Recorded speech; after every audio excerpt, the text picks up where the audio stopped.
our capstone class, robotics, ME and EE, so mechanical engineering and electrical engineering capstone class is going to present. We will have two presentations. One is at right now, the other one is at 10:30. The project was a unique project split in two parts. So you will see during the presentation for the two parts and so on, but this is the first team that worked on one subsystem, then you will have the other team that worked on the second subsystem.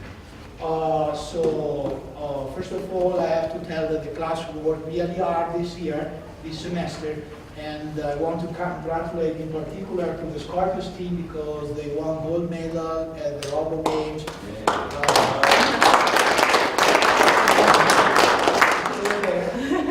Last Sunday, right? It was Sunday. Saturday. California. So then, with this brief introduction, I will let the team start the presentation. And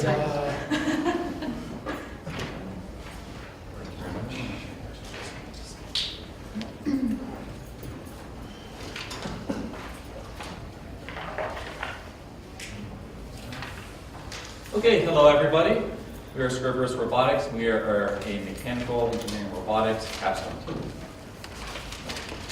I'm Hillary Nelson. I'm a mechanical engineer. And I'm Austin Wild. I'm an electrical engineer. I'm Andrew Dietrich, and I'm an electrical engineer. I'm Jennifer Stiles, and I'm a mechanical engineer. I'm Nick Harris. I'm also a mechanical engineer.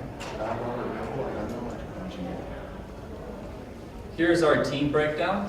I'm the project manager for this team, or design team lead. Hillary Nelson is our mechanical team lead, and Andrew Dietrich is our software team lead. So a brief abstract to tell you what we're going to talk about. So we are, as I said, a robotics capstone. We're actually an interdisciplinary team, one of the few interdisciplinary teams on campus. And we designed a redundant 7-degree of freedom robotic arm that will be able to have, if that does have, a pen and a claw attachment. So we have modular interfaces on and our modular end effectors. And we entered into the 2017 Robogames to compete in a drawing competition so that we could demonstrate some dexterity of our arm, or tail as we call it. And we actually won that competition. We got the medal right there. So a brief overview of what we're going to be talking about today.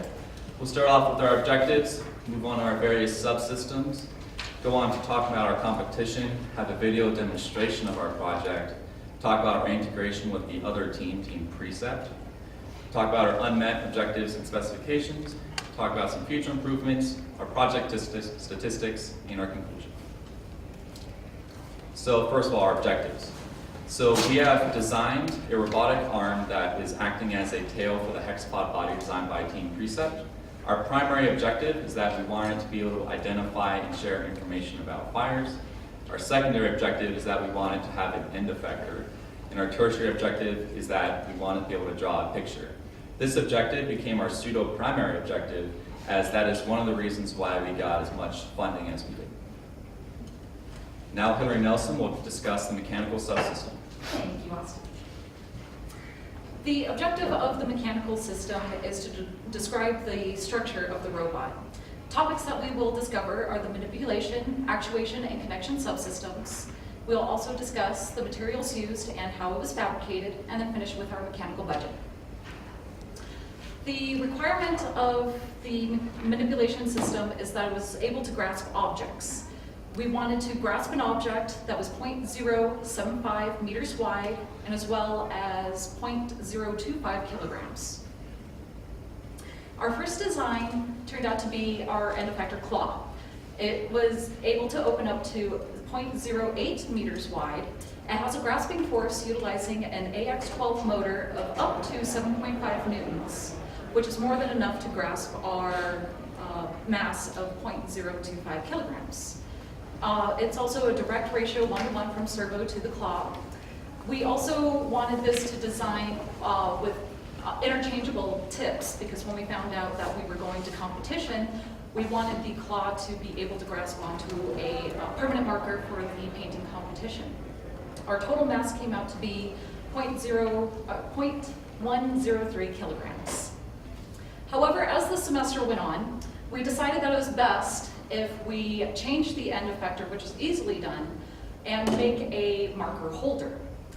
So using 3D Printing Lab, we were able to design a Sharpie holder that would prevent the marker loss, as we didn't want to be in competition with the claw and have too much pressure applied to where the marker would fall out mid-competition. So that's where this tube design came from. It's also spring-loaded to allow for some give as the marker touches the canvas. The marker does go into the casing a little bit. And it's also has a way less mass of 0.011 kilograms. And now Nick Harris will discuss the actuation and connection subsystems. Thank you, Hillary. So our first requirement for the actuation subsystem was that it's going to be able to move with 2 degrees of freedom for each joint. More specifically, our motion is going to be generated by 7 actuators with 2 actuators at each joint and a total of 3 joints. And the base actuator at its full extension has to be able to rotate at a minimum of 12 RPM. And for our connection subsystem with the hexapod, we need to be mechanically compatible with the hexapod. And we have a couple of specifications for where it's going to be located. And it also has to be easily removed from the hexapod system. So here is our CAD model. It was designed in CATIA. And this is, we did a complete redesign from our prelim. That redesign was decided to be done because we wanted to reduce the load on the actual shaft of the motors. So we created a casing that actually goes over the motor, and with a couple bearings in there so that we're taking all the load off of the motor shaft and putting it onto the casing. And we also added the marker end effector so that we didn't have to use the claw, reduce a little bit of weight, reduce a little bit of torque at our base motor. And so here is the actual claw, or the actual tail that we designed. So we went with our original design of using actuators, the servos, for our motion. And the 3 base motors each provide 6 Newton meters of torque. That is most important for that second bottommost motor that has the most torque on it. We considered using a gearbox, but after we actually constructed it, we weighed all of our parts, and we decided that it was light enough that we weren't going to use the gearbox as long as we limited that second motor to about 30 degrees plus or minus. And so then we made our brackets, and we have the hollow circular tubes, and our robot-to-robot interlink, so the actual connection between the tail and the hexapod. The tail, that bottommost motor, is sunk down into the hexapod body. And we have our 7 degrees of freedom with our 7 actuators. And MX64 has a no-load speed of 63 RPM. So even with our load, which will drop that a little bit under that, we're well within our specifications for that. So here is our actual torque calculations that we did for each motor. And these are with our actual weights for everything. So overall, with all of our electronics and everything, we have an overall mass of 1.093 kilograms. And you'll see that motor too, it has a load of 55.6%. And we wanted to keep our load on the motors below 50%. So when we're within our plus or minus 30 degrees, we will be under that 50% mark. And here is the actual connection between the tail and the hexapod. So we actually created a different base for our robot-to-robot connection than what we use at our competition.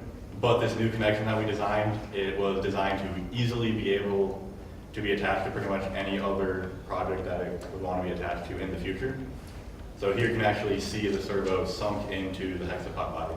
So those 2 metal parts, those are the plates of the hexapod. And now Jennifer will discuss some gears. Thank you, Nick. So the requirements that we had for the materials was that it shall be fabricated in accessible facilities here at the ERAU-Prescott campus, and the parts created shall be reusable. So they must be usable in a minimum of 1 other project. The other thing that we have as a specification is that we want the frame of the tail to be of low mass. And so the total mass of just the frame to be less than 1 kilogram. So the materials that we tested were 3D printed materials because 3D printed materials allow for a lower weight. And so the materials tested were ABS, PLA, carbon fiber infused ABS, and carbon fiber infused PLA. These are dog bone specimens that were used for the tension testing, and each dog bone was weighed separately to be able to calculate the average weight of each individual, of each kind of material. And then they were loaded into a universal tensile testing machine, which then applied a force in the positive direction, and that force was recorded via a computer, and a extensometer was applied to the dog bone so that the deformation of the specimen could be measured. And that was, again, recorded via a computer. The recorded information was then used to calculate stress-strain diagram as well as strength to density ratios. Next, please. And the bending procedures that we followed were similar to the tensile procedures in the fact that they were weighed separately to have the weight of each individual specimen. These ones were put onto the universal tensile testing machine, which was converted to be able to do bend testing. And a force was applied in the negative direction, and the force was recorded via the computer. A plunger was also used to measure the deformation in the different specimens. In the picture, you will see that not all the specimens broke. And that is because the carbon fiber infused specimens are more brittle than the PLA and the ABS without carbon fiber infused into them. And so the PLA and ABS actually just deform the entire inch that we set to the entire inch of deformation that we set before the machine shut off. Here is our stress strain diagram from the tensile testing. And the PLA shows that it has a higher stress that it was able to reach, as well as the yield point is further along in the strain. The green and orange represent the carbon fiber infused specimens, and those are much more brittle in the fact that their yield point is much closer to 0, as well as they couldn't reach the same amount of stress as PLA could, which was represented by the purple. These are the strength to density ratios, which were calculated using the information that was found during the testing.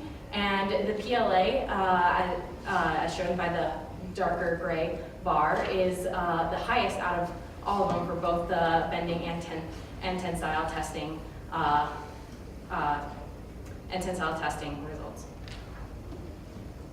Carbon fiber tubing was also used during our fabrication, and we wanted to test the tubing to determine what the number or what kind of numbers we're looking at to ensure that the integrity of our robot. So these tubes underwent bend testing, and we will discuss the procedures on the next slide. For the procedures, each tube was weighed, so that way we'd have that information for the strength versus density ratio, and they were loaded onto the universal tensile testing machine, which was once again converted to be able to do the bend testing. And the machine was actually not quite able to fully snap the specimen in half. It did break, as you can see in the picture, where the carbon fibers were folding over each other, which was a very interesting break to see, but it did not fully snap in two. The carbon fiber tubing does have a high strength versus density ratio, as seen in the dark gray bar, and that is what we were expecting to see when we did this calculation. So the final selections that were chosen for the materials were PLA for all 3D printed parts, including end effectors, brackets, as well as the base plates used. And then carbon fiber tubing was used as the linkages in between each of the servos. I will now discuss the fabrication. So these are the 3D printed parts in the picture above me that were used in the fabrication of the tail. And each of these parts were designed to be press fit into each other, similar to Legos, and it works very well in that sense. We did epoxy pieces together to ensure that nothing got damaged on the drive to California for our competition. But each of it was press fit in and was able to be constructed that way. There were some hardware used for casings as well as screwing the items to the motor horns, our servo horns, but other than that, everything fits very well together. And Hillary will discuss the mechanical budget. Thank you, Jennifer. Within the mechanical budget, our most expensive items turned out to be the actuators. Those came in at a price of approximately $1,400, which makes up the majority of our budget. Other parts included the carbon fiber tubing, the ABS that we had ordered for the tensile testings, and also miscellaneous screws, nuts, bolts to put the arm together. Our total then is roughly about $1,700. And now Austin Wild will discuss the electrical subsystem. Thank you, Hillary. So for our subsystem, we will discuss the circuit schematic, our battery and power supply, our sensors, our processors, the wiring we did, and then finish off with our budget. So this is the circuit schematic for our robot. Note that all of these blocks represent components that we bought, so we did not deem it necessary to include the breakdown of the circuit for each of those components. On the right, the 3 yellow cubes represent our sensors. On the bottom, the gray blocks represent our various motors. On the left, we have our 2 methods of power supply, one being a plug-into-the-wall power supply, which is represented by purple, and the bottom one, which is red, being a battery that connects to a regulator and then connects to our board through a Molex connector. We powered our motors directly from our power supply or battery, and we powered our beakable in black from a switcher that switches the 12 volts down to 5 volts. And in the middle, we have a blue bar representing our beakable in black. Everything in black represents the wires. And now Robert Noble will talk about the battery and power supply. Awesome. All right, I'll be talking about the battery and power supply system as circled in the diagram on the right-hand side. So for our battery requirements, the power subsystem shall be able to conduct and distribute necessary power to operate the tail. And for the specifications, the tail shall have a power subsystem capable of supplying power for operations for a minimum of 30 minutes. The power distribution module shall be able to supply 39.8 amps to the tail system, and the battery shall have a capacity of 19.9 amp hours. So for the battery decision, new Presept made most of the decisions. Since we were an integrated team, it was deemed necessary that we'd have to share some of the decisions. So the grid 6 battery was selected, and the Molex power connector was selected for use with integration. So for our power supply unit, which we used during competition and for testing, we selected one of the power supply units from a lab on campus. We used the 12 and 5 volt we used 12 and 5 volts for the 2 separate outputs of the power supply. And now Austin will talk about sensors. Thank you, Robert. So these sensors are here represented by these circle objects. So the requirement for our sensors is that our sensor subsystems shall be able to gather data from all of our sensing equipment. The first sensor we have is our thermal camera, and we have specified that it shall be able to have a frame rate of at least 8 frames per second. Doing some calculations and using the 12 RPMs that was specified earlier in the mechanical subsystem, we find that we will be rotating at 72 degrees per second. Doing further calculations and using this speed, we find that with 8 frames per second, we will need a shutter or field of view on our camera of 9 degrees. Furthermore, we specified that our thermal camera shall have a resolution of 80 by 60 pixels and a color depth of 2. What a color depth of 2 means is that we can see 2 raised to the 2 listed colors, so we can see 4 colors. So for our thermal camera decision, we chose the FLIR Lepton as it is widely available and very good for prototyping with, and there is a wide supply of code among the internet. This camera can also reaches our minimum requirement of 8 frames per second, has that minimum resolution of 80 by 60 pixels, and you can see 4 different colors. It also has a 50-degree field of view, which means we won't miss anything when rotating at maximum speed and even speeds above that. Our second sensor is our temperature sensor. We have specified that it shall be able to operate in ranges of 0 degrees Celsius to 509 degrees Celsius. We got this temperature because 509 degrees Celsius is the average temperature of a structure fire. We chose the TMP36 temperature sensor as our sensor. However, it does not meet the requirements of being able to operate in temperatures of up to 590 degrees Celsius. But the reason we chose it is because it is cheap, easy to prototype with, and has a small form factor and is very lightweight. Our third sensor is the end effector sensor. We specified that it shall be able to detect objects within 0.02 meters and out to 1 meter. For this, we chose the HCSR04, which is a very popular ultrasonic sensor, and as such, it is very low cost, and actually exceeds our specifications as it can see out to 4 meters.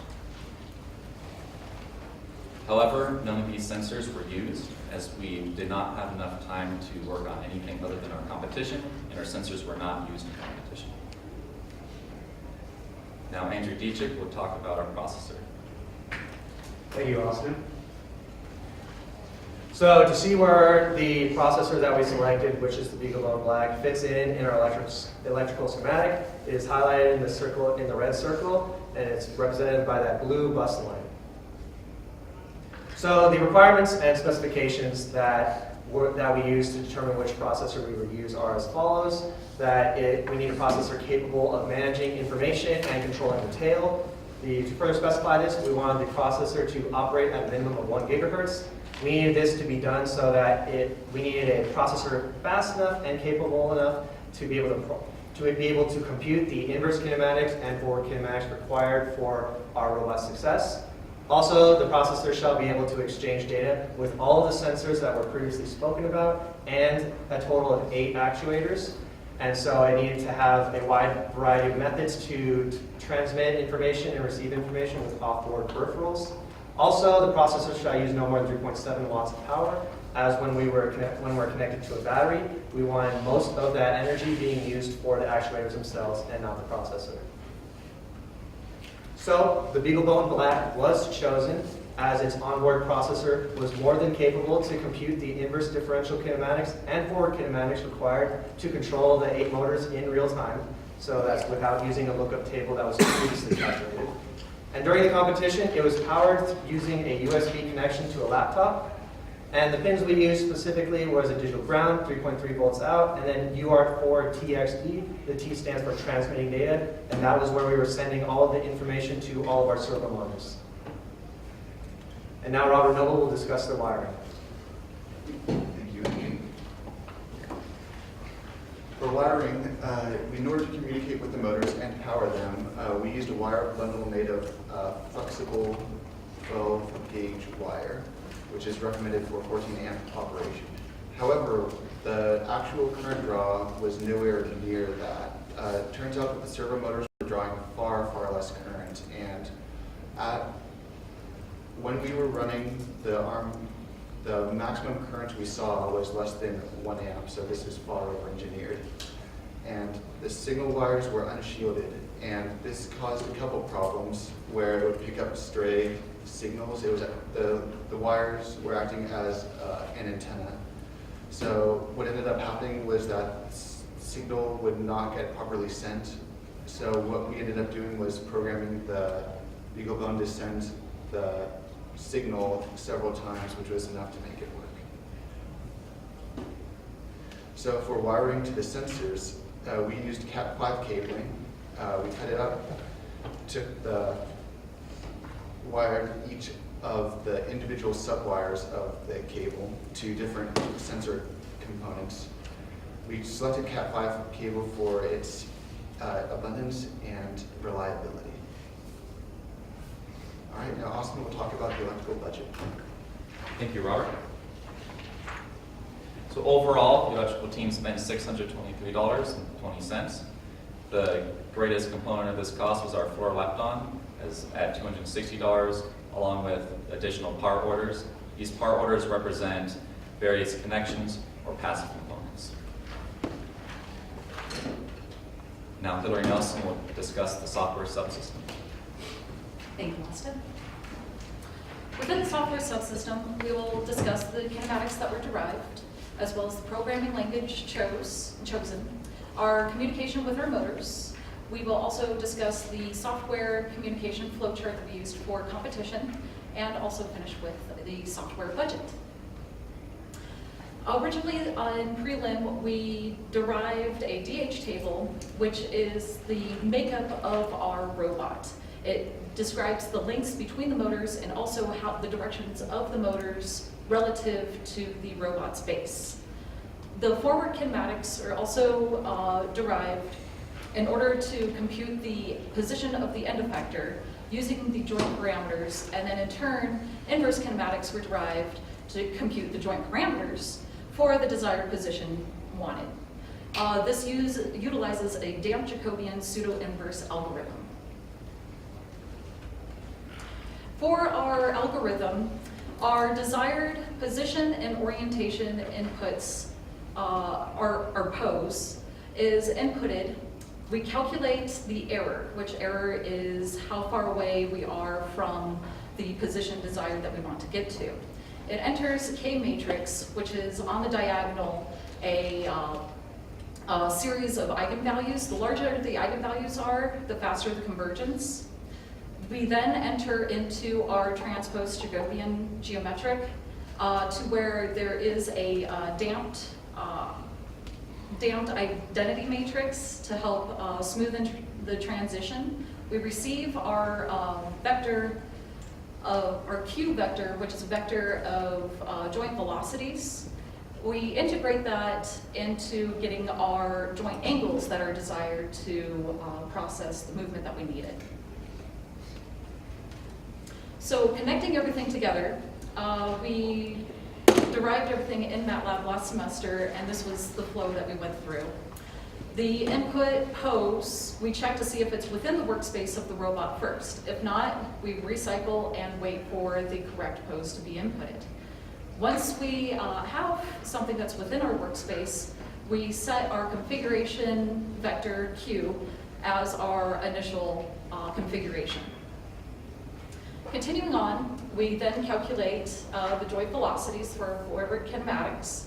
We then find if the error position and error orientation is within the threshold. If it is, then we execute to the end and execute the movement and end the program. However, if it is not, we continue through with the Jacobian that we had mentioned on the previous slide, increase our Q to our new Q naught, and continue the process over again until our threshold is met. And now Andrew Dietrich will introduce programming language.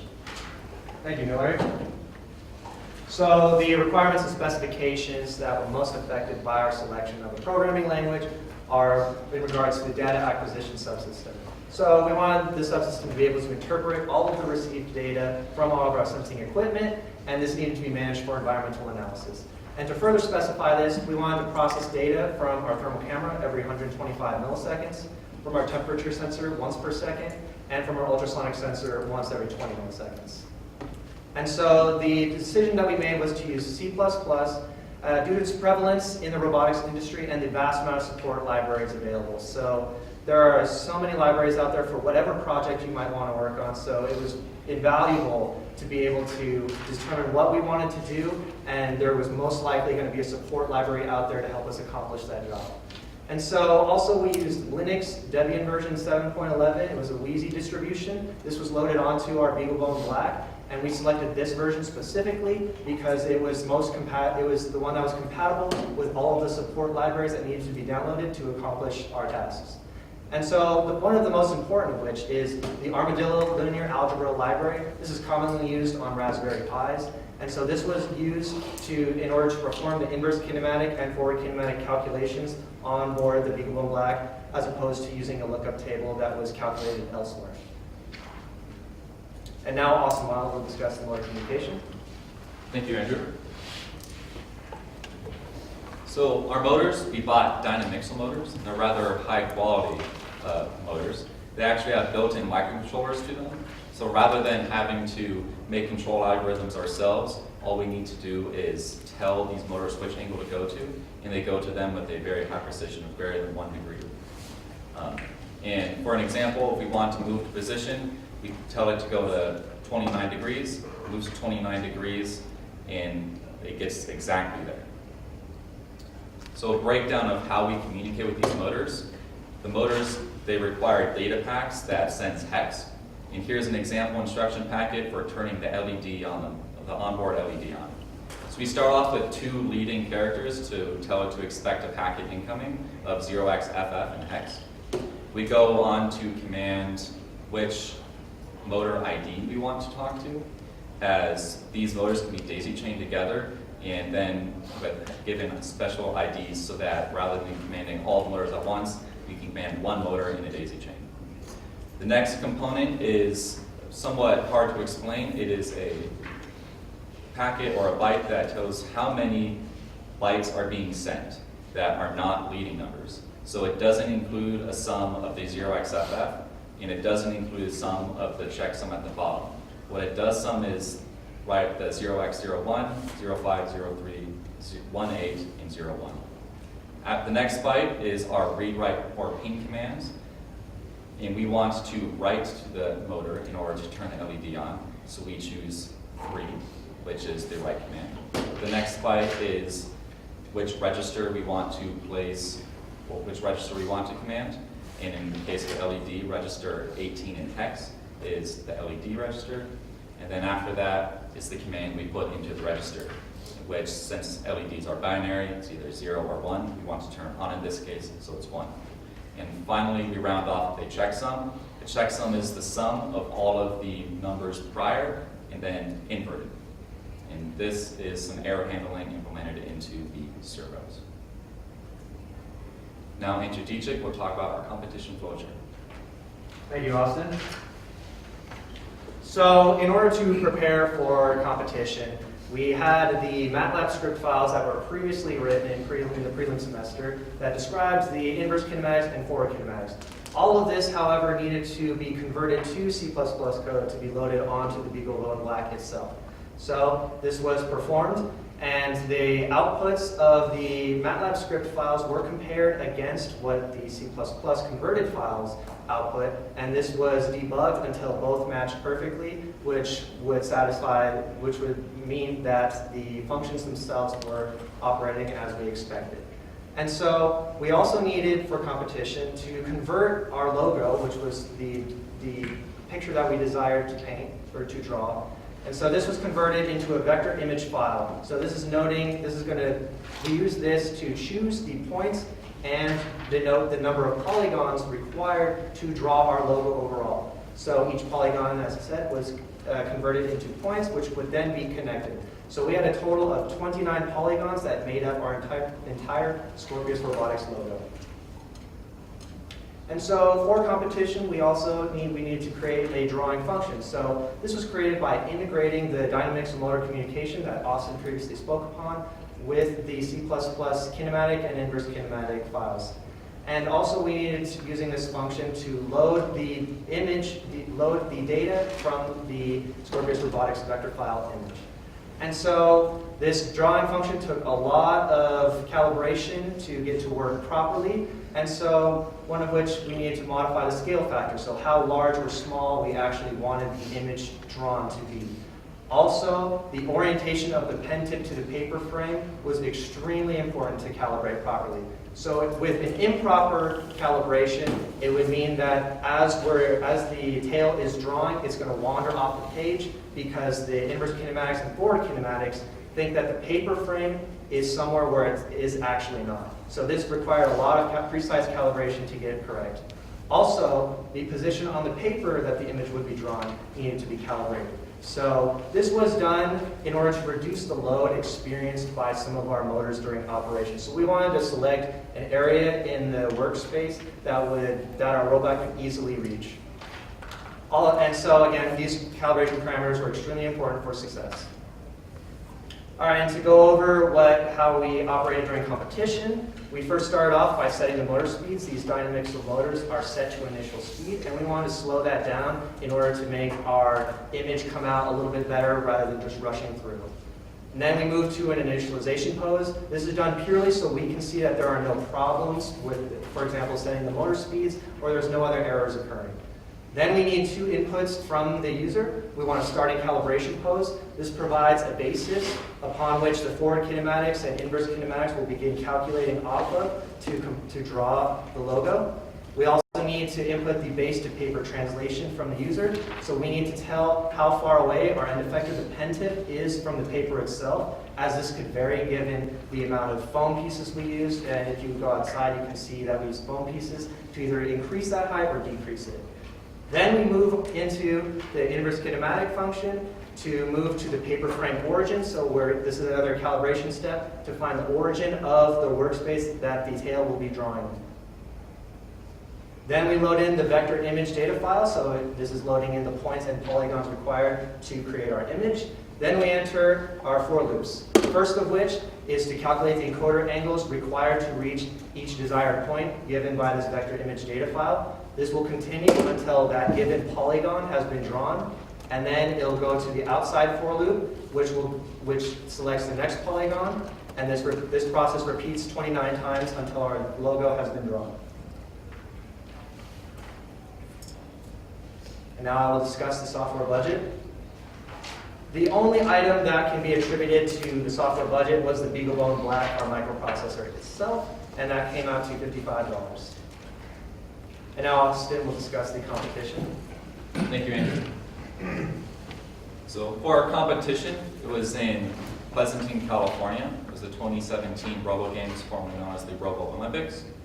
We participated in the painting challenge up against several teams, and we placed first in that competition. This is a photo of our setup during the competition. Note we are on the ground rather than on a table, as we need a flat surface for our arm to be able to work. Here is a video demonstration of the arm. So this is sped up substantially. It takes approximately 12 minutes for the arm to draw overall. So this is about 16 times speed. It goes through each of the polygons that was spoken about earlier by Andrew. And the way it does that is we get our X and Y coordinates from our vector image file, and then we use a rotation matrix to get our Z. So now we have our X, Y, and Z, and then we plug those into our inverse differential kinematics to determine how we get to that point.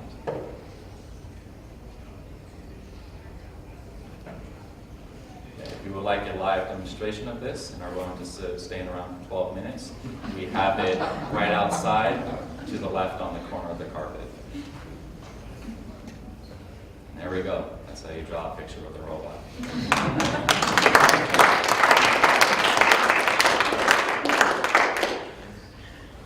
Now Nick Harris will speak about robot integration.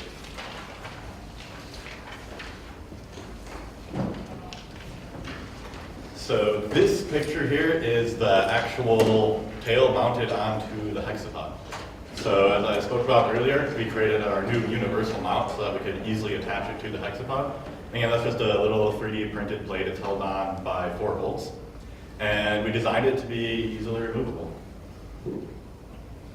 And here is the demonstration of both of these actually working together. So we limited it to not move too quickly because we didn't want to burn out any of the motors, because this was the first time that we actually ran both of the 2 systems together. So this is the hexapod. It's actually powered on right now and supporting the tail, while it goes just through some small motions. Now I'll talk about our unmet objectives and specifications. So we did not meet our primary objective, unfortunately. So we weren't able to identify and share information about flares, but we were able to complete our secondary and tertiary, which we decided to focus on more because that is how we were getting the majority of our funding for this project. And here's some of our specifications that we did not meet. So the temperature sensor was not able to detect, or not able to operate in temperatures ranging from 0 to 590 degrees. Again, this comes down to our budget. If we had more money, we would have been able to operate within these temperatures. And the other specification we did not meet was processing data from the ultrasonic sensor every 20 milliseconds. So future improvements. So we would manufacture this to actually be fireproof. So we wouldn't be using 3D printed plastic parts. We wouldn't put any plastic parts on it at all. We would have high temperature capable motors as well as high temperature capable parts for the entire tail. And if we had more time, we would have been able to integrate sensors into the actual software. But again, that was just a time constraint. We decided to focus on the actual competition because again, that's how we got the majority of our funding. We would include higher torque motors at the base. That way we could use the entire workspace of the tail instead of limiting that second motor to the plus or minus 30 degrees. And after our competition, we found out that we really do need to shield our signal wires. So that's definitely a big thing that we would include in the future so that we don't have motor communication issues. And I will talk about the mass budget. So overall, this is the entire mass of the tail. This is with the configuration of holding the marker. So the majority of the weight comes from the motors. So those bottom two ones, we had 4 MX64s and 3 MX28s. They make up over 700 grams for the entirety of the mass. But overall, the entire thing comes in under 1 kilogram. So we're at 992 grams. And that's way below our estimation from last semester where we were expecting to be around our specification was to be under 2.5 kilograms. And we beat that by a lot. And now Austin will discuss the overall budget. Thank you, Nick. So for our overall budget, the cost of our robot was $2,472.76, with the majority of that coming from mechanical, because that's where our motors were bought. For our travel budget, we spent $3,639 traveling to California for competition. 3 people from my team went, and 6 people from the Presept team went. I will now talk about our time allotment throughout the semester. For mechanical team worked a total of 366 hours. Each of these bars represents a bi-weekly period throughout the semester. Electrical worked a total of 102 hours. And software worked a total of 342 hours. As you can imagine, that last bar there is when competition was. So I wanted to make it work. Overall, we spent a total of 810 hours, with each person working an average of 135 hours in this for this semester. I will now conclude this presentation. So we are able to compete in and win the competition thanks to the funding we received from the College of Engineering and the Undergraduate Research Institute. And despite being able to fully satisfy our primary objective, I would still consider this quite successful, as our pseudo-primary objective of the competition was met, and the majority of our requirements and specifications were met as well.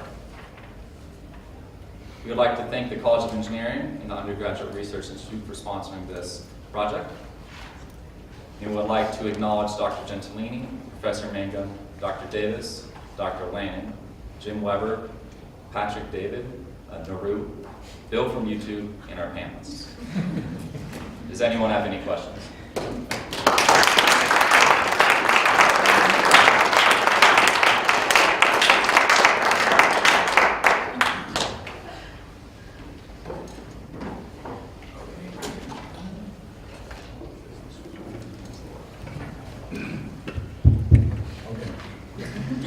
Okay. Very good presentation, thank you. Now I will let our panelists ask questions about your project. And first and foremost, thank you for being here today and attending our presentation. And who wants to start? Oleg, yeah. Hello, my name is Dr. Oleg Sinki. I'm a graduate here at FLIR in the AstroTrack. Congratulations on winning the competition. So with that said, I'll have to just nitpick because you guys did such a great job, but also hopefully give you some sage advice on what to think about for your future endeavors. A few things on the presentations. On some of the key diagrams and pictures include dimensions, so it gives you an idea. If you don't have, like today, you don't have the actual model, you'll have to go outside. So it's good to see for reference in the future, you know, is this 1 meter, or is this 10 centimeters, is this 20 meters? So just good to have that, as well as, if you could go to slide 24. If I were to print this out in black and white, if I was colorblind, this graph would be completely useless to me. So really think about putting in different symbols, triangles, squares to distinguish it so that it translates into various forms, especially with folks with disabilities or folks with only black and white printers. Maybe that's a disability too. So there you go. Your key customer is probably not very happy right now. Slide 27. Significant figures, too many. So, and there's other places, so you could probably round up. So like cost, I don't need to go down to the penny. I certainly within the budget that you guys have, probably that every penny mattered. But think about your significant figures as well as on all your costs. You didn't have any dollar signs, so I didn't know if those were, and maybe you were converting them into British pounds or the euro. I did not know that they were in dollars, so keep that in mind. Units are very important, right? So I'm sure many of your tests, if you put the units at the end, you get 0 credit. Just think about that, especially folks tracking about that. I was really impressed that that you guys did multiple samples for material analysis. You just did one in each and said that's the result. You actually used, I think in some cases 4. Yes. That's very good because, as we know, with 3D printing and other, you may have very inconsistency between sample to sample. So that's very good job thinking about that. In industry, probably there'll be at least 10 samples of each just to get statistical analysis that you can stand behind. So, but I understand that probably printing 10 and testing 10 of each would have been not a realistic expectation, but a good job on that. Very good selection of materials that you can produce spare parts rapidly and probably put some to the competition with you. I suspect you might have had a failure or two. No, really? But we Okay. did come prepared. We got epoxy and extra. Good. So, but having things that are materials that you can easily reproduce and replace parts as needed, because maybe in transport something gets damaged, right? So you just don't know what's going to happen. I did have a question on how did you convert MATLAB to C++? I can speak to that. So originally, we looked for the easy solution, which is never the solution that works in the end. So we used a proprietary, just something we found, a convert MATLAB to C++. And it was similar to using Google Translate to speak Japanese. It was awful. You would get nowhere with this. So I ended up using Armadillo Linear Algebra Library, and I went line by line converting the MATLAB to C++ using Armadillo, which allowed me to follow similar syntax to what's present in MATLAB to perform the matrix multiplications, matrix inversions, things like that.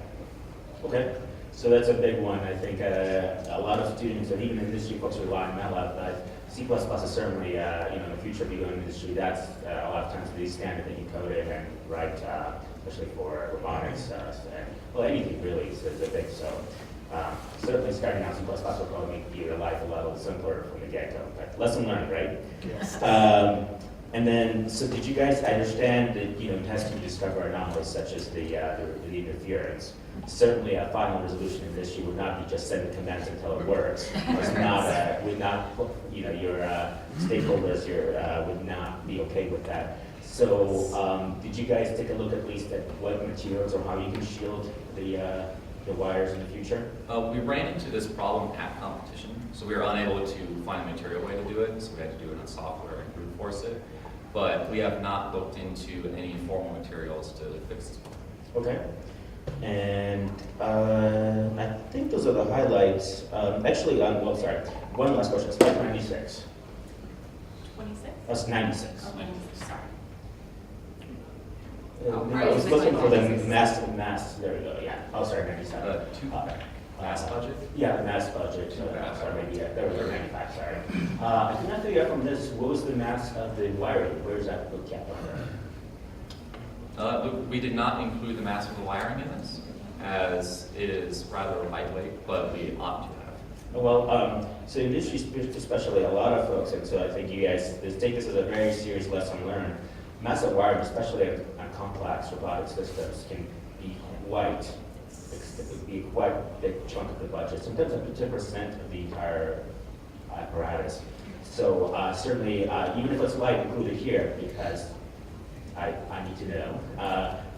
So maybe your case it was really good, but again, harness wiring is an art in itself and how to do it, and also the mass can be quite substantial depending on the system. So like, especially when you start adding shielding, yeah, it's going to go up quite a bit. Okay, so I will have some other folks. Thank you, Dr. Thank Sidney. you. That's very valuable feedback.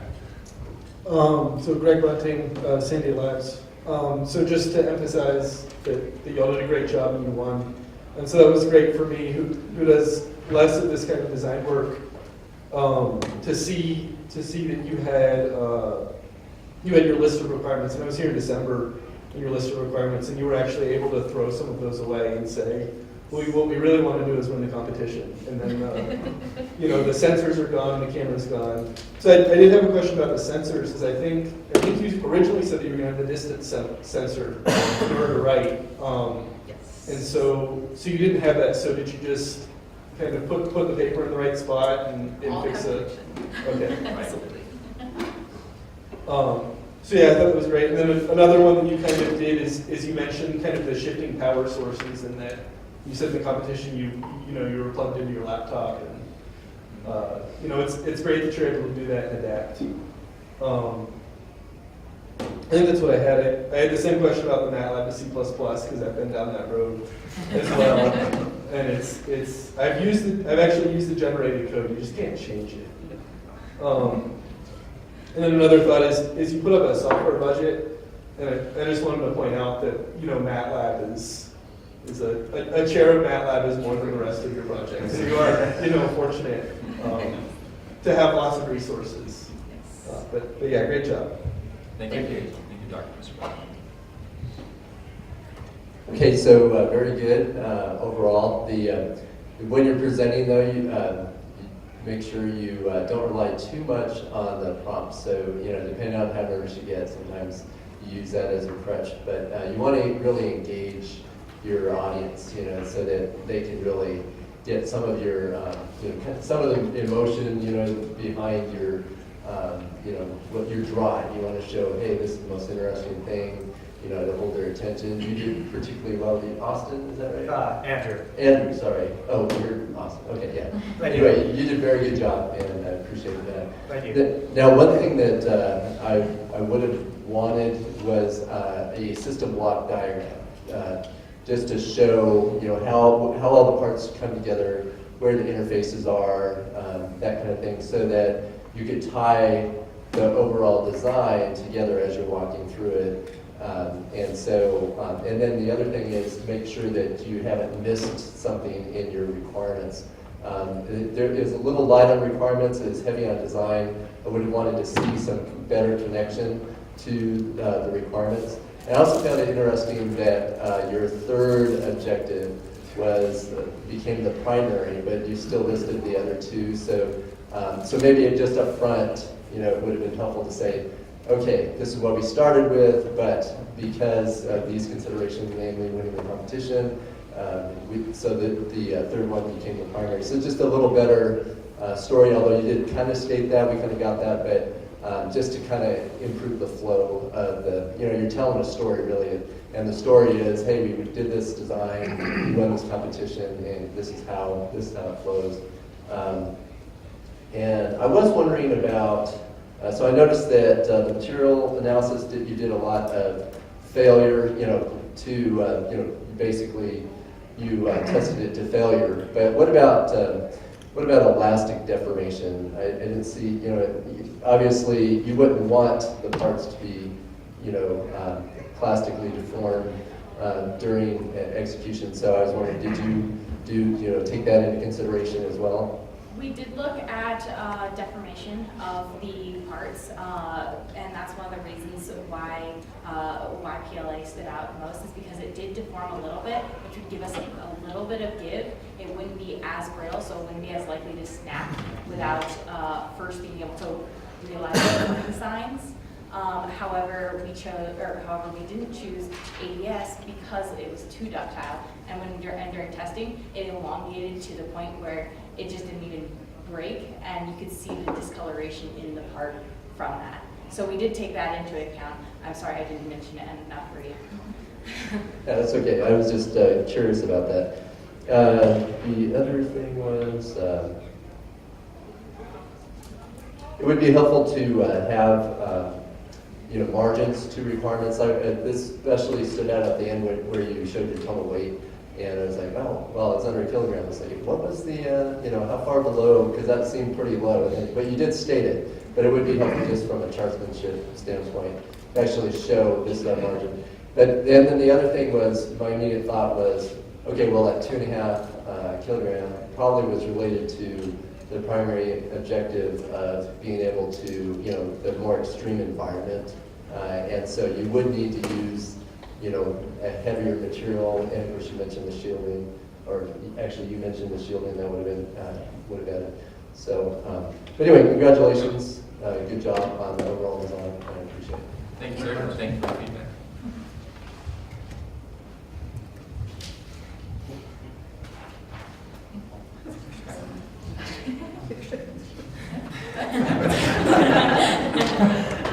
Okay, I guess that's me.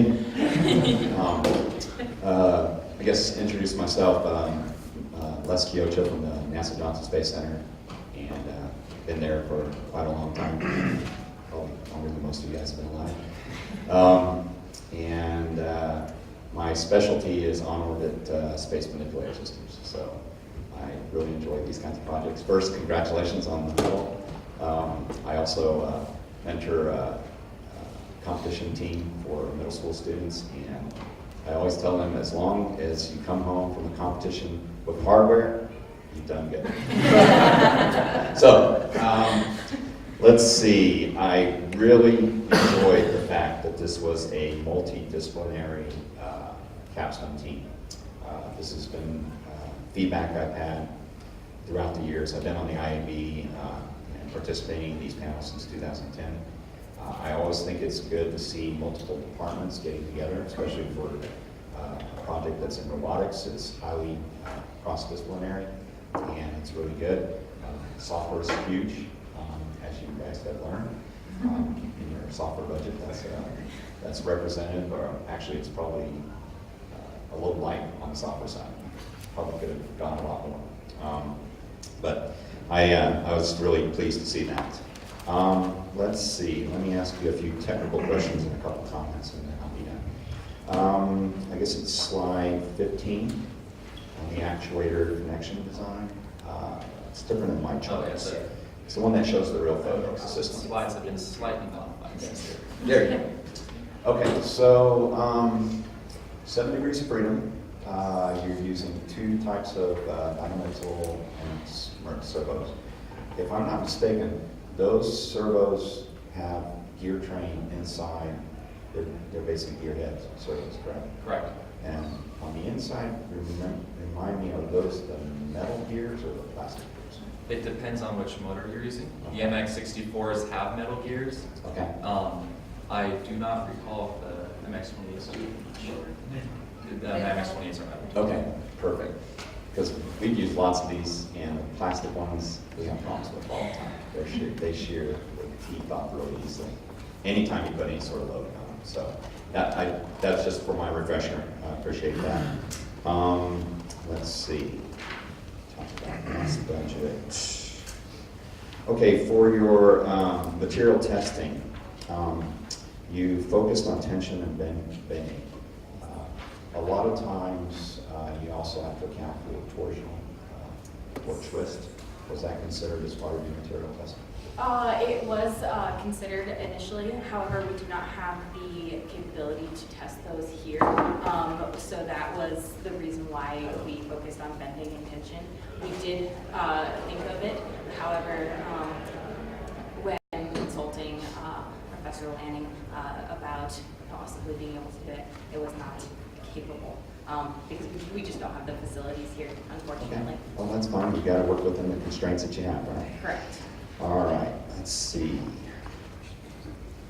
Gantt, Jacobian, pseudo, inverse algorithm. Yes, sir. I may have asked you questions along these lines during your prelim. Yes. Okay, so you use a Jacobian transpose to get your inverse kinematics so that you can actually generate rates. Your K matrix.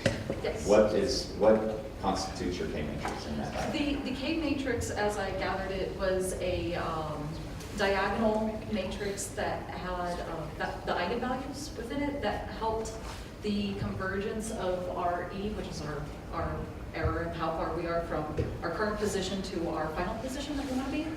The larger the eigenvalues were, the faster the convergence was going to be to that threshold. Okay, so the way I look at that is it's actually a weighting matrix that helps you converge in on your path based on the error that's being fed to it. Yeah. Okay, all right. You studied games. It's, Tell more about it. Very good. Yes, thank you.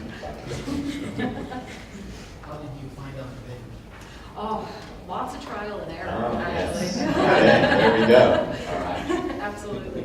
At the beginning of the semester, that's actually what we started with before we transferred everything over to C++, was watching our values with each point that we were converging to, changing the gains to watch the convergence within the charts in MATLAB to see how fast they were.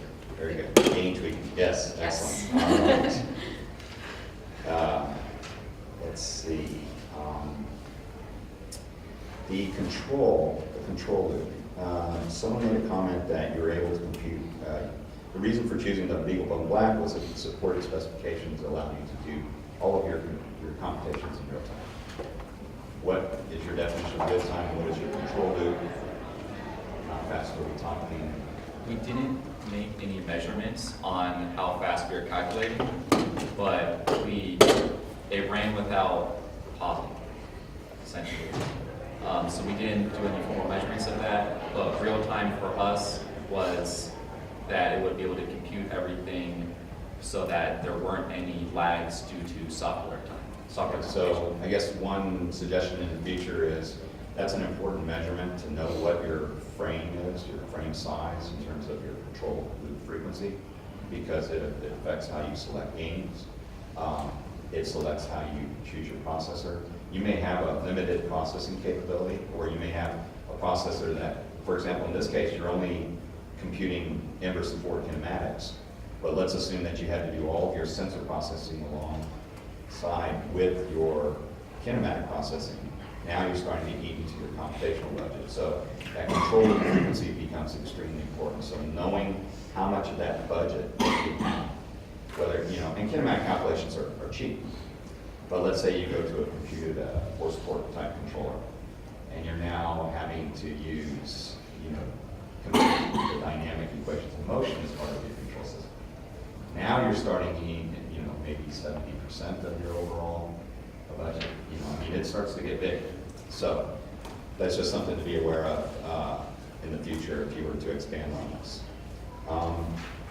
Precision, you're able to, in watching the video, I noticed a little bit of jitter as you're going through the drawing. And I know that you said that when you send your commands to the servos, they track extremely precisely. But how good is good enough? And I'll tell you why in a second. I believe the specifications on the motors were they were able to move to 0.088 of a degree. Okay, all right. Now, when you take your system and you basically stack all those errors, if you want to call them, from the base all the way out to the tip, along with any sort of flexure in your structure, now you're starting to be, because from your standpoint, your application, you're most interested in the accuracy at the pen tip, right, with respect to the base. Correct. So that's something else to take into consideration, that even though you have a spec that's given by a vendor, and when you stack all those together, you've got to compute kind of an overall tip accuracy with respect to your base. Because let's say I needed to do something even more precise than drawing a figure on a piece of paper.